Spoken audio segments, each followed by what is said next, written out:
Just saying. I've been to Unity Village. I had to get the t-shirt.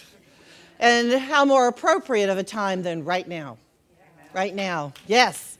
Yeah, so if you haven't heard or you haven't seen it or you haven't looked at Facebook, we are going to do a vigil for peace tonight. Come as you are, 7 o'clock. I don't know what it's going to look like.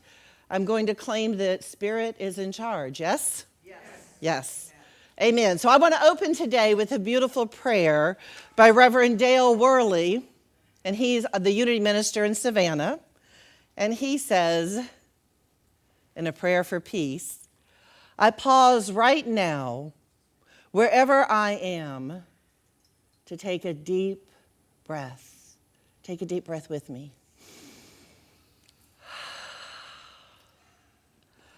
Close my eyes and attune myself to the Spirit of peace. I invite you to close those outer eyes. I am aware of a calm and serene presence that wraps around me, quiets my thoughts, and stills my feelings. My heart is filled with appreciation as I realize that peace is active and at work in my life and the lives of others. As I experience peace and serenity in these precious moments right here, in this sanctuary, I radiate peace outward into the world. I see every person and situation filled with divine love and peace. And I affirm harmony and right relations. I affirm harmony and right relations for all I know. And I know this is the truth that sets us free. And in my heart of hearts, I am so very grateful. Wherever I am, peace is. I am a peaceful presence in the world. Wherever I am, peace is. And so it is, as we let it be, holding in our high consciousness the absolute infinite possibilities that peace and love and harmony are right in the workings right now. We hold this to be true. We hold this to be the utmost place of high consciousness where we can all reside equitably in that space of harmony, holding for our country, for the countries outside of ours, for the lawmakers, the rulers, those who are to hold the very highest good for all of us. We surround them in this body of peace. We claim that inner divinity right now, right here. One more breath in. We awaken in this moment in gratitude and peace, and so it is. Amen. So now I would love to enter with you into a few moments of meditation and encourage you to relax comfortably in your chair, put your feet on the ground. If you're holding anything, maybe put it aside so you really are open physically, mentally, emotionally, spiritually for the flow of spirit. Close your eyes if you'd like to. And I'm going to begin by just setting a tone with a few words in song, just a few, from a song called Trust Love by Ricky Byers. Trust love, trust love, trust God, that love is everything, and we are here to be the perfect givers of love and receivers of love, and love will have the final word. Love will have the final word, no matter what's going on around us, no matter what might be troubling us or concerning us. I love what Reverend Tracey says, that there is no fear, no injustice that can ever silence the truth that love is our foundation. In fact, it's our source, it's our substance, it's our true divine identity. And it's because love is the truth over, under, and beyond anything else. All those circumstances in our human experience. The fear, the injustice, the judgment, the blame, the guilt, the confusion, the disbelief. They're all changeable temporary conditions of our experience here on earth. But love is what prevails. It's always right where we are, fully present, fully accessible, just a breath away, just a moment's attention away. And so right now, let's take a couple of deeper breaths just to center ourselves into this moment. Take breaths that are deep enough to let you feel you're opening to a flow, that there's a freshening as that oxygen pours into you.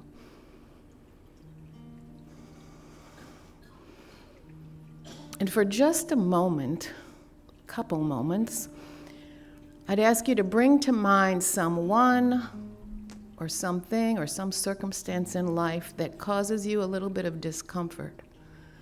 It maybe gives you a little anxiety, maybe bugs you, maybe gives you fear or really angers you. What is wrong with that person? How did things get like this? Who do they think they are? Just sit with that for a moment.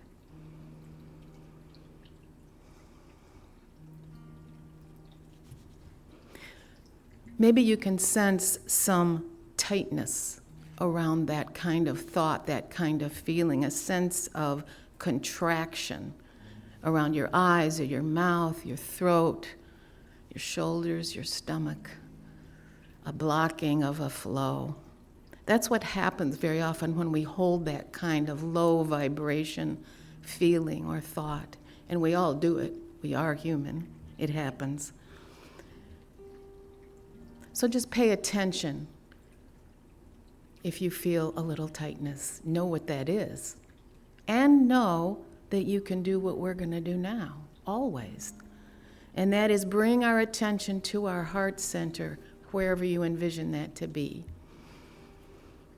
And imagine it filling with warmth, with a glowing light that begins moving and expanding, traveling throughout your whole body temple, bringing warmth and light to every part, in you and around you. Feel that warmth supplanting, replacing those limiting kinds of thoughts and feelings. This warmth and light is the truth of you, of me, of all of us. It's always available right where we are, always balancing and healing us if we simply call on it, focus on it, allow it to be in our consciousness anytime we choose. So now feel that flowing, that freedom, that expansion, and magnify. See how it magnifies your sense of joy, your sense of peace and gratitude, and even generosity.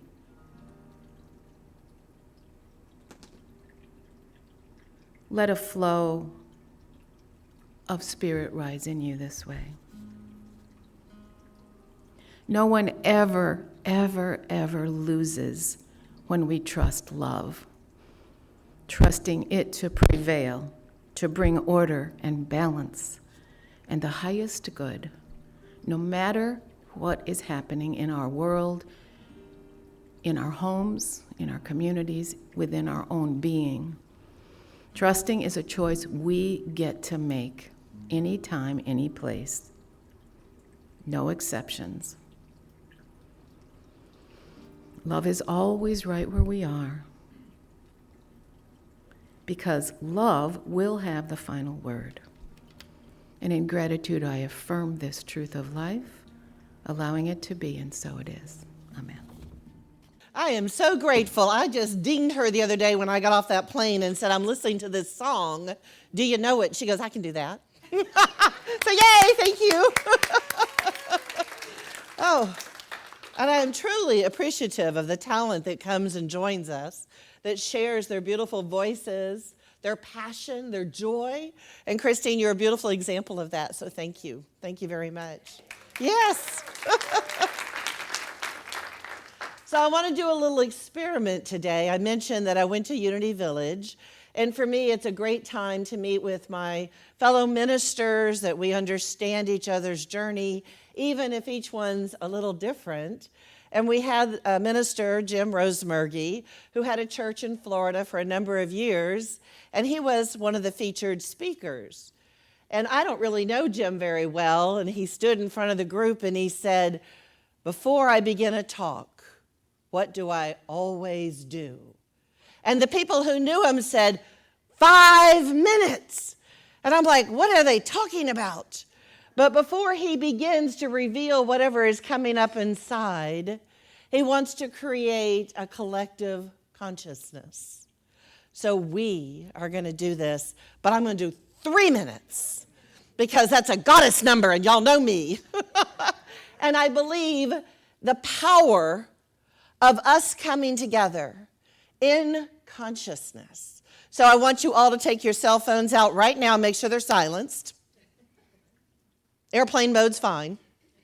Y'all pretend like you're flying with me. And then I'm actually going to time us. You can keep your eyes open or closed. What I want to create, following one of our beautiful master ministers, is the collective consciousness here in this sacred sanctuary. So I'm going to do my little stopwatch for 3 minutes, absolute silence. We're going to begin now. Yeah. Wow. Feel that collective consciousness.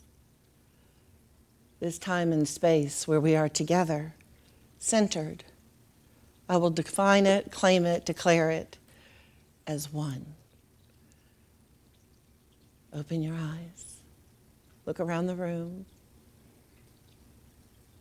This is your beloved. This is our beloved. This is us coming together as one body, one mind, one spirit. As we enter the teachings today, welcome back, welcome back. So, as many of you are very much aware, there's a lot stirring in our world today. It may feel chaotic. It may feel uncertain. Maybe your tummy is clenching or your mind is heavy. Maybe even the heart feels rapid heartbeats. The unknown, the place of false evidence appearing real. And do we buy into it? Or can we hold ourselves and that magnificence energy, that energy of spirit of God, of love that we stand in as the rest of the chaos goes around us? We are once again standing possibly at that intersection of faith and fear. Do we stand in what we know to be true, that there is no separation in this world of you and me, all of the yous and all of the me's? And at the very core being of that, there's one source, one power, and we're all a part of it. I listened to the song by the Judds, and most of you might know. They were very popular in the 80s and the 90s. And when I sat down to think about how I could lead us through the guiding steps of love, these two beautiful artists showed up for me, and I thought, I remember going to their concerts. Did anyone else here? Yes? Oh, I loved them. You know, Naomi was gorgeous, and Winona had that guttural voice, and if you didn't feel some of those concerts, you were dead. I mean, they really brought it to life, and they talked about families, and they talked about truth, and they talked about hope. And I thought, remember the 80s, some of us? the 90s, and I thought, what was going on in our world then, that as they traveled across America, because it wasn't until 2017 at a reunion concert that they went to Europe, so they traveled across our country during some turbulence of the 80s. And I think it's really amazing, interesting, and a little bit curious that we're going through some similarities today. So I'm going to take you for a ride back a little bit. That's why I wanted to hear that song, Love Can Build a Bridge. In 1980, those of you who are around might remember, Ronald Reagan was elected as the 40th president of the United States. And he came into office on the heels of 52 American citizens that had been held hostage for 444 days. Now, I remember this because I was a sophomore in high school, and I remember the fear of the draft being reinstituted. I also know, as a mother of a son that is 33 years old, when I found out that I was pregnant, I pulled over in the car, and I began to cry. And I thought, I don't want my son to ever have to go to war, to ever have to pick up arms against someone. I never want to see or hear that the draft has been instituted again. And yet today, as law in this land, every male 18-year-old must still register for the Selective Service. Every male 18 years old and above. Then I looked that up because I thought there's so many women in the armed forces. Are they required to do it? And so far they are not. However, this is what the law says. The registration requirement applies to all male U.S. citizens and male immigrants residing in the U.S. who are 18 to 25 years of age.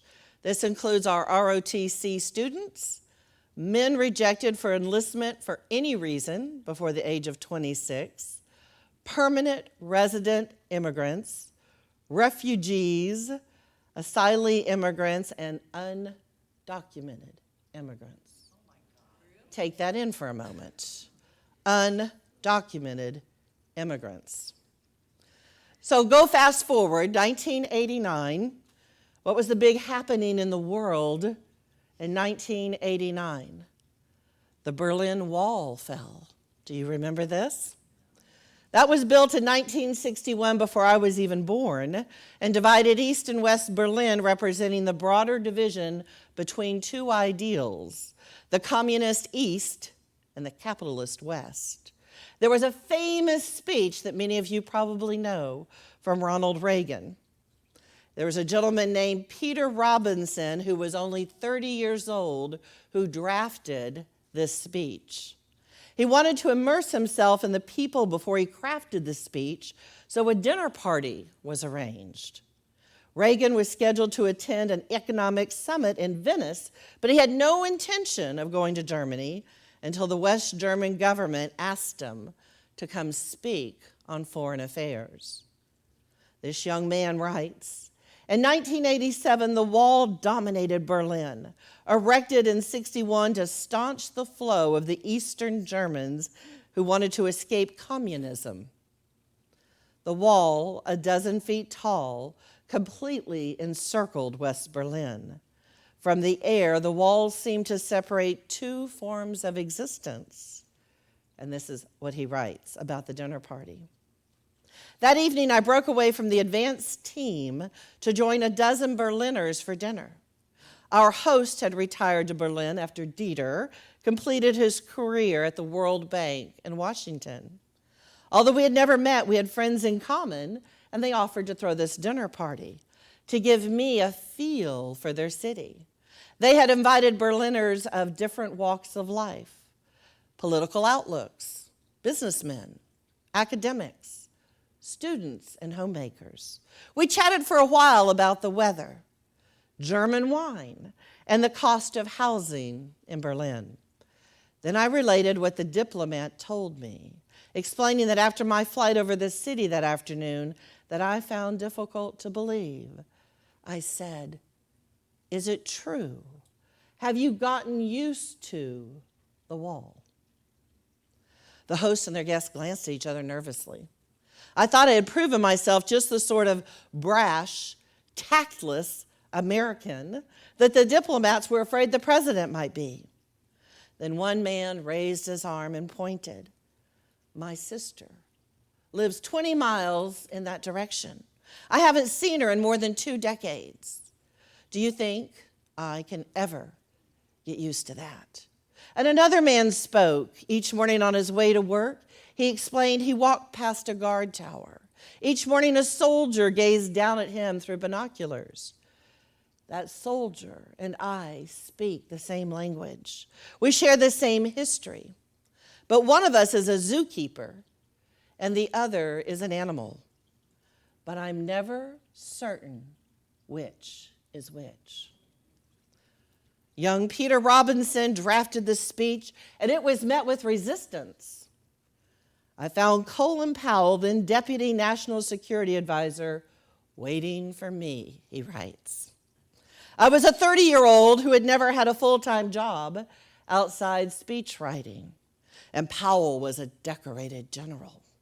After listening to Powell recite all the arguments against the speech, I heard myself reciting all the arguments in favor of the speech in an equally forcefully manner.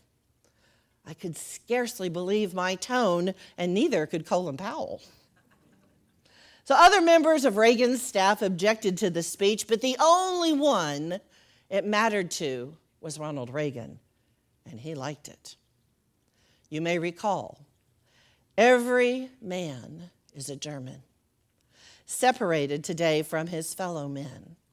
Every man is a Berliner, forced to look upon a scar. As long as this gate is closed, as long as this scar of a wall is permitted to stand, it is not the German question alone that remains open, but the question of freedom for all mankind. General Secretary Gorbachev, if you seek peace, if you seek prosperity, if you seek liberalization, Mr. Gorbachev, tear down this wall. 1987, that speech was made. 1989, the wall came down. So you ask, why do I tell you about this today? Why are we going back in history? What walls are we creating today, physically and metaphorically in our lives? How are we holding people outside of who we are? How are we judging, discerning? There's a place for truth. There's a place for love. There's a place for the heart. Tear down that wall. Tear down that wall. When I was at the convention, I met with Reverend Darlene Strickland. She's the senior minister at Unity of the Blue Ridge. In just a minute, I'm going to ask Rob to show you a slide. As I was talking with her, you all remember in October, Hurricane Helene devastatingly made its way up the coast, destroyed towns in North Carolina, destroyed roads. Water wasn't reachable to them for 5, almost 6 months. I have a half-sister who had a 1-year-old child. They could not get water up that mountain. We saw the devastation. We heard of the 100 lives plus that were lost. And I was talking to Reverend Darlene Strickland because you have this beautiful, the spirit of gratitude. And if you get that in our bookstore, she's got a little gratitude note in here about her time during that very stressful time as a minister, as a spiritual leader. And she said, you know, we have created something up here on the mountain, and it's called the Wall of Peace. Rob, can you show them this? So if you look at the very top, you're going to see that I have been to Mother Mary's wall of prayers in Ephesus. And if you look in the bottom right-hand corner, this is the Wall of Peace and Prayers located up near Asheville, North Carolina. It is an interfaith wall of love that people can come and write their little prayers and poke it in the wall and be blessed, and to hold it up for the highest good of all. And I thought when I was in Ephesus and I was before the wall in front of the home of Mother Mary, I didn't have a piece of paper. I didn't have a piece of paper. And one of the ladies on the trip with me, she goes, I got you. She gave me the piece of paper and I wrote a prayer for my children. And there's a special sanctity when we hold that energy within us as part of the collective consciousness, and we bear witness for ourselves of what we want to claim to be true, what we want to set the intention of. And this beautiful minister, in the midst of all this chaos, is now affirming and declaring a wall for prayers and peace. We can do that in our heart space. We don't have to have a physical wall, but we can declare that to be true for us. And as she looked at me, she said, I want to tell you something else. And I said, lay it on me. She said, one of our people brought pieces back from the Berlin Wall, and that is now encased in our wall of prayer and peace. See how much influence we have when things throughout history come back to us. Tear down that wall. What truth speaks to us about tearing down the wall between us and them? For the viewpoints, the different viewpoints, people even in our congregation hold. Are we one body, one mind, one spirit, even if we differ in viewpoints? Can we hold, I stand for love?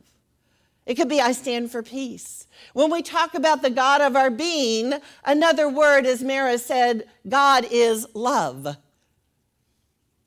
If we truly believe God is love, when you take that in, you know how to treat your neighbor. You know how to look at them in the eyes of love. You know how to see that connection. You know that everything else is temporary. Because at the base, at the core of who we are is love. We act out. We do things that aren't always for our highest good. And today I'm going to declare and affirm that we can, within ourselves, hold that place of peace. There's going to be more disruption, that's assured. We are having an earthly journey, but we can be the peacekeepers. We can be the ones that hold that light for those who cannot see it yet. Mr. Gorbachev, tear down that wall. My invitation to you today is tear down any wall within you that holds you back from loving the people in your arena, from holding the highest good, the highest consciousness for those out there who are making decisions that affect all of us. We will do that together tonight in whichever way that Spirit comes forward at 7 o'clock. You are invited to be here. I was thinking back to some other things that are happening now in our world that are not so distant from what was going on in the 80s. We ask ourselves, what patterns do we see repeating? The war in Ukraine, now over 2 years long, began with a territorial invasion, raising questions about sovereignty and power and human cost of conflict.